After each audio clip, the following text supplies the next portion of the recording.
بسم الله الرحمن الرحیم. د میدان وردګو ملي راډیو ډیرو درنو اوریدونکو سلامونه، وخت مو په خیر. د نن ورځې لنډ او مهمو خبرونو ته مو زه فهیم الله افغان هرکلی کوم.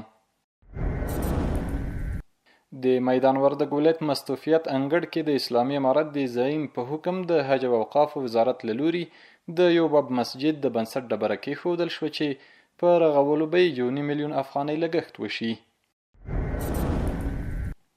د میدان وردګ ولایت امنیه قمندانۍ اړوند د نشه یي توکو پر وړاندې مبارزې مدیریت 13 روږدي کسان له درملنې وروسته خپلو کورنیو ته وسپارل. مسؤلین وایي د یادو کسانو درملنه د مرکز کابل ولایت په 2000 بستریز او 15000 بستریز کمپ کې ترسره شوې.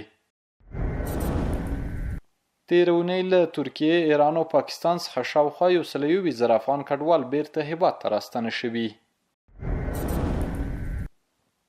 د نفت او ګازو اماراتي شرکت اجرایوي رئیس محمد نصیر رحیمي انجینر حسن وایي چې هیواد کې په ورځني توګه 200 ټنه نفت او ګاز تولیدیږي. د چینایي رسنیو د راپور له مخې د پلازمینې بیجینګ په شمال کې د شدیدو بارانونو او سیلابونو له کبله لږ تر لږه 13 تنه وژل شوي دي. راپور زیاتوي چې د غورښتونو له 80,000 زیات خلک بې ځای کړي، د شاوخوا 138 کلیو برېښنا یې پرې کړې او لسګونه سړکونه یې هم ویجاړ کړي دي.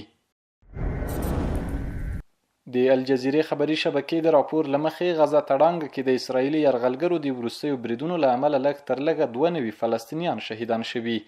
راپور زیاتوي چې په شهیدانو کې 40 مرسته ترلاسه کوونکي دي. ورته مهال د غزې روغتیا وزارت ویلي چې په تیرو 24 ساعتونو کې د 2 ماشومانو په ګډون 14 تنو د لوږې له کبله خپل ژوند بایللی. درنو اوریدونکو، د نن ورځې لنډ او مهم خبرونه همدومره وو چې درته مو وړاندې کړل. تر بیا ښې چارې.